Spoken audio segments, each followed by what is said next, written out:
বিভিন্ন ধৰনেৰ ক্ৰিয়াৰ নামত পয়সা পাতি লৈ যাবৰ কাৰণে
চাওক চলিত এছাৰ প্ৰক্ৰিয়াৰ দাবী আপত্তিৰ প্ৰক্ৰিয়া যি ধৰণে ব্যাপক ৰূপত ষড়যন্ত্ৰমূলকভাৱে পৰিকল্পিত ষড়যন্ত্ৰমূলকভাৱে ভুৱা আপত্তি দাখিল কৰি ভাৰতীয় নাগৰিকৰ মৌলিক অধিকাৰ ভোটাধিকাৰ খৰ্ব কৰাৰ যি ষড়যন্ত্ৰ চলি আছে আৰু এই ষড়যন্ত্ৰ চলি থকা অৱস্থাত অসমৰ মাননীয় মুখ্যমন্ত্ৰী হিমন্ত বিশ্ব শৰ্মা ডাঙৰীয়াৰ যি ইংগিত বা তেখেতৰ যিখিনি সংবিধান বিৰোধী মন্তব্য ইয়াৰ পৰা স্পষ্ট ইংগিত বহন কৰিছে আৰু এই ইংগিতৰ দ্বাৰা একাংশ নিৰ্বাচনী বিষয়াসকলে এছাৰৰ ইলেকশ্যন কমিশনৰ যি গাইডলাইন এই গাইডলাইন অমান্য কৰি তেখেতসকলে ভুৱা আপত্তি বাল্ক অবজেকশ্যন তেখেতসকলে গ্ৰহণ কৰি আছে আৰু তাৰ বিপৰীতে তেখেতসকলে সেই ব্যক্তিসকলৰ ওপৰত মানে শুনানি গ্ৰহণ কৰি আছে। আচৰিত ধৰণে কথা এবাৰ যোৱা 21 তাৰিখ বহু লোকে মানে শুনানি গ্ৰহণ কৰাৰ পিছত শুনানি মানে দিয়াৰ পিছতো পুনৰবাৰ তেখেতসকললৈ জাননী জাৰি কৰা হৈছে। আচৰিত ধৰণে কথা আৰু এটা কথা হ'ল যে বহু লোকৰ তাত জাননী আহিছে যিসকলৰ মানে আপত্তিকাৰী তেখেতসকল নিজেই মানে ধৰি লওক ৰহিমউদ্দিনৰ নামত জাননী গৈছে আপত্তিকাৰী খুদ মানে ৰহিমউদ্দিন। এই ধৰণৰ আজব কাণ্ড সংঘটিত হৈ আছে। ইয়াৰ সংক্ৰান্তত আমি বাৰম্বাৰ জিলা প্ৰশাসনক মুখ্য নিৰ্বাচন বিষয়াসকলক স্মাৰকপত্ৰ প্ৰদান কৰি আছো। এই ক্ষেত্ৰত কোনো ধৰণৰ বিহিত ব্যৱস্থা গ্ৰহণ কৰা নাই। আজি আমচু জিলা কমিটিৰ মানে কমিটিৰ উদ্যোগত এক গণবিক্ষোভ কাৰ্যসূচী আমি অনুষ্ঠিত কৰি আমি দাবী জনাইছো যে প্ৰতিগৰাকী বৈধ ভাৰতীয় নাম মানে ভোটাৰৰ নাম ভোটাৰ তালিকাত মানে অন্তৰ্ভুক্তিটো সুনিশ্চিত কৰিব লাগে। ভুৱা আপত্তিকাৰী মানে ভুৱা আপত্তিবোৰ খাৰিজ কৰিব লাগে। ভুৱা আপত্তিকাৰীসকলৰ বিৰুদ্ধে বিহিত ব্যৱস্থা গ্ৰহণ কৰিব লাগে। উচ্ছেদিত লোকসকলক যাতে মানে কোনো পধ্যে উচ্ছেদিত লোকসকলৰ মানে ভোটাধিকাৰ কৰ্তন নহয় সেইটো সুনিশ্চিত কৰিব লাগে। এই লৈ আমি 6 দফীয়া দাবী আজি জিলা আয়ুক্তক মানে স্মাৰকপত্ৰ প্ৰদান কৰিম আৰু আমি দাবী জনাম যে ইলেকশ্যন কমিশনৰ গাইডলাইন মতেহে এছাৰ সম্পন্ন হ'ব লাগে। অন্যথায় আমচু জিলা সমিতিয়ে বা আমচুৱে ইয়াৰ বিৰুদ্ধে কঠোৰ মানে আন্দোলন গঢ়ি তুলিব আৰু এই ধৰণৰ কাৰ্য আমি কোনো পধ্যেই মানি নলওঁ।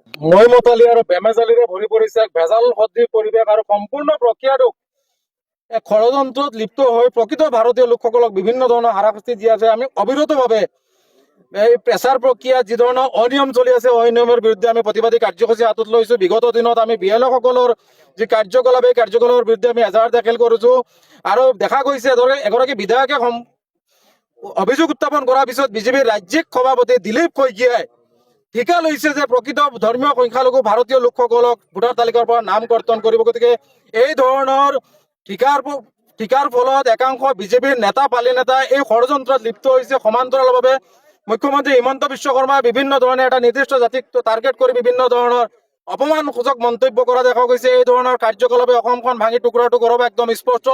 গতিকে এই ধৰণৰ কাৰ্যকলাপ আমচুৱে কোনো কাৰণতে সহ্য নকৰে। সমান্তৰালভাৱে জাননীৰ তাৰিখ এটা 4-5 দিন সময় নষ্ট কৰি নিৰ্বাচনী একাংশ বিষয়াই ভুক্তভোগী লোকসকলক জাননী দিয়া আছে। গতিকে এই ধৰণৰ কাৰ্যকলাপ বন্ধ হ'ব লাগে। আমি আজি গণবিক্ষোভ কাৰ্যসূচী হাতত লৈছো আৰু আমি স্পষ্টভাৱে দাবী জনাইছো, যদি আমাৰ দাবীসমূহ নামানে আগন্তুক দিনত ইয়াতকৈ ভয়ানকভাৱে প্ৰতিবাদী কাৰ্যসূচী লোৱা হ'ব। আৰু এছাৰ প্ৰক্ৰিয়াৰ লগত ভেজাল কৰাৰ লগত জড়িত থকা যিসকল বিষয়া আছে এইসকলক টানি চুচুৰাই আদালতৰ কাঠগড়াত থিয় কৰোৱা হ'ব। গতিকে ষড়যন্ত্ৰকাৰীসকলক স্পষ্টভাৱে সকীয়াই দিছো, এই ধৰণে প্ৰকৃত ভাৰতীয় লোকসকলক হাৰাশাস্তি কৰিলে আমচু বহি নাথাকে। আগন্তুক দিনত ইয়াতকৈ ভয়ানকভাৱে তীব্ৰতৰ প্ৰতিবাদী কাৰ্যসূচী হাতত লোৱা হ'ব। ষড়যন্ত্ৰকাৰীসকলক একদম স্পষ্টভাৱে আমি সকীয়াই দিছো।